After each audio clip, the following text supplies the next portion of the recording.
کیا آپ جانتے ہیں کہ حضرت آدم علیہ السلام سے لے کر حضرت عیسیٰ علیہ السلام تک جتنے بھی انبیاء کرام تشریف لائے ان سب نے حضرت محمد صلی اللہ علیہ وسلم اور ان کے اہل بیت اور ان کے گھرانے کی شان بیان کی ہے، اور نبی علیہ السلام کے تشریف لانے کی پیشن گوئی اپنی قوموں کے سامنے کرتے رہے۔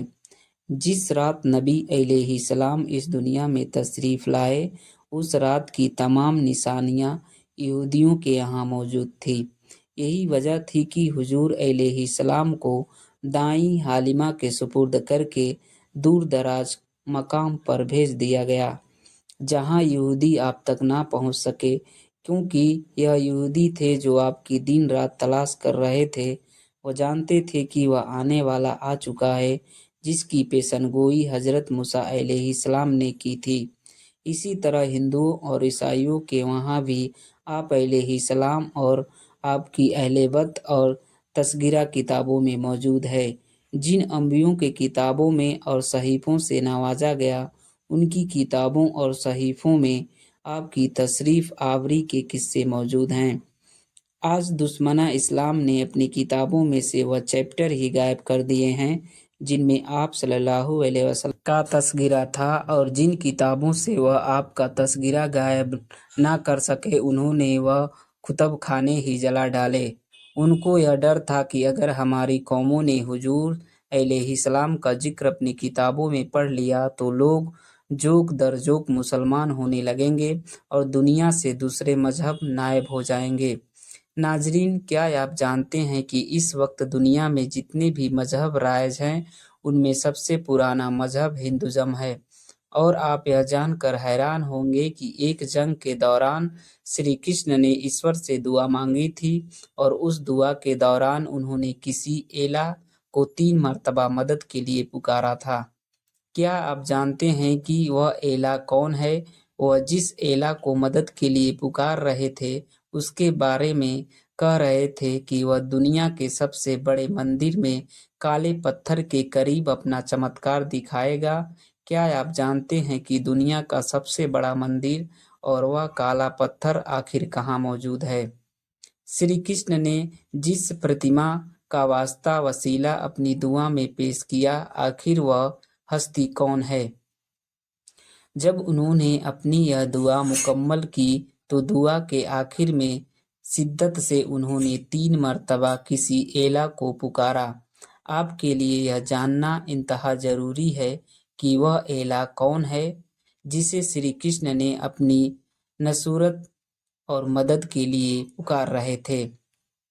آج کی اس ویڈیو میں ان تمام رازوں سے پردہ اٹھائیں گے۔ آپ کو ویڈیو کو لائک اور شیئر کرنا ہمارا حوصلہ بڑھاتا ہے۔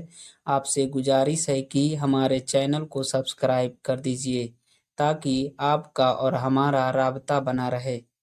چلتے ہیں اس ہستی کی جانب جسے شری کرشن کے جنگ کے دوران اپنی مدد کے لیے پکار رہے تھے۔ آج سے ہزاروں سال پہلے عبرانی زبان میں جو کتابیں لکھی گئی ان میں لفظ ایلیا یا ایلی یا کسی ایسی ہستی کے ساتھ منسوب تھا جو آخری زمانے میں ظہور کرے گی۔ پرانے زمانے کی بائبل میں لفظ ایلیا یا ایلی بار بار دیکھنے کو ملتا ہے، اور عیسائیوں کا کہنا ہے کہ یہ لفظ ایک خاص قسم کا مبارک جو خدا کے لیے نہیں بلکہ کسی ایسے شخص کے لیے استعمال ہوا ہے جو آخری زمانے میں ظہور کرے گا۔ اب چلتے ہیں پانڈو اور کوروں کی مشہور جنگ کی طرف، جس میں شری کرشن کوروں کے سترک میدان میں تشریف لاتے ہیں تو انہیں معلوم ہوتا ہے کہ سچائی کے طلبگار تو محض مٹھی بھر ہی رہ گئے، مگر جھوٹ اور باطل کی ٹڈی دل لشکر کے زمین اٹی پڑی ہے۔ کرشن جی نے اپنے سرفروش اور سپاہیوں کو ضروری پیغامات رسال کرنے کے بعد تنہائی میں چلے جاتے ہیں اور اپنے مالک کی حقیقی کے سامنے سجدہ ریز ہو کر دعا مانگتے ہیں۔ جو الفاظ ان کی کتابوں میں درج ہے وہ یہ ہے کہ پرمیشور سنسار پرماتما تجھے اپنی ذات کی قسم جو آکاش اور دھرتی کا جنم کارن ہے اور اس کی قسم جو تیرے پیارے کا پیارا، تیرے پریتم کا پریتم، تجھے اس کا واسطہ جو ایلی ہے، جو سنسار کے سب سے بڑے مندر میں کالے پتھر کے قریب اپنا چمتکار دکھائے گا۔ تو میری بنتی سن اور جھوٹے راجسوں کو نشٹ کر اور سچوں کو فتح دے۔ ایشور لا الہ الا۔ اگر آپ ان الفاظ پر غور کریں تو شری کرشن نے کسی کا واسطہ وسیلہ پیش کر کے مدد کی طلب کی ہے۔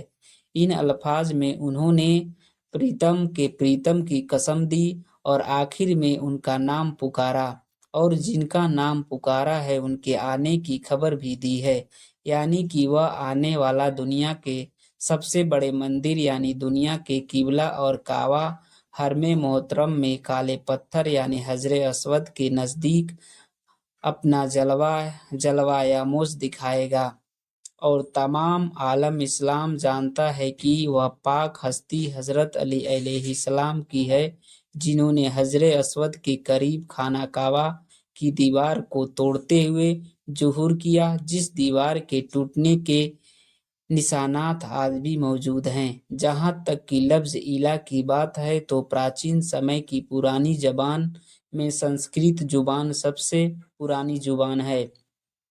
اس زبان میں لفظ الہ کا مطلب ہے بڑے ہی اونچے درجے والا، جیسے کہ عربی زبان میں اعلیٰ، علی یا علی تعالیٰ لکھتے ہیں۔ مختلف زبان میں جو لفظ آج موجود ہے وہ پراچین ویدوں سے نکلے ہوئے ہیں، اور ہندوؤں کے اکثر پڑھے لکھے پنڈت اس بات کو مانتے ہیں کہ شری کرشن نے جس الہ کو مدد کے لیے پکارا تھا وہ ذات اقدر حضرت علی علیہ السلام کی ہے۔ انہوں نے آپ کے نام مبارک کا ودربھ کیا۔ نبی علیہ السلام کا فرمان علی شان ہے کہ علی اور میں ایک ہی نور کے دو حصے ہیں۔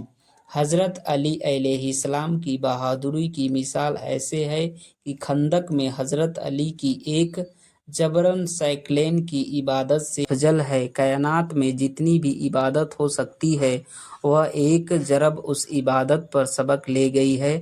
آج بھی اولیاء اللہ اور آپ کے چاہنے والے آپ کو مدد کے لیے پکارتے ہیں اور مدد کو آتے ہوئے اپنی آنکھوں سے دیکھتے ہیں۔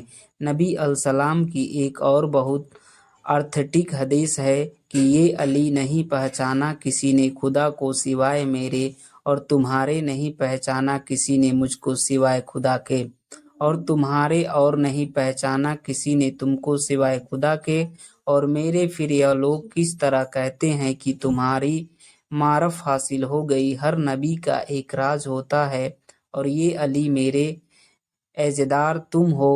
نبی علیہ السلام اللہ تعالیٰ کے محبوب، اور نبی علیہ السلام نے حضرت علی کو اپنا بھائی کہہ کر پکارا ہے۔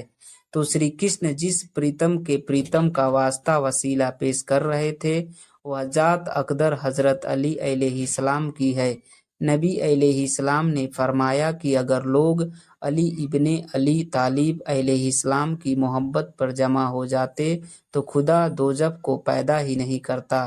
لہٰذا انسان کو چاہیے کہ وہ سنی، شیعہ، دیوبندی، وہابی، بریلوی کے جھگڑوں سے بالاتر ہو کر حضرت علی علیہ السلام کی ذات اقدر کو اسٹڈی کرنے کی کوشش کرے۔ حضرت علیہ السلام کی ذات اقدر منبع فیض اور برکات ہے، منبع روحانیت اور منبع ولایت ہے۔ جسے بھی اللہ تعالیٰ کی معرف نصیب ہوگی وہ اسی در سے ہوگی، کیونکہ حضرت علی علیہ السلام کے باب مدینۃ العلم ہے، اور جو علم کا متلاسی ہوگا اس کو علم کے دروازے تک آنا پڑے گا۔ اللہ تعالیٰ آپ کو اور مجھے حضرت علی علیہ السلام کے فیض برکات سے مشرف فرمائے۔ آپ خوش رہیں، آباد رہیں۔ اللہ حافظ۔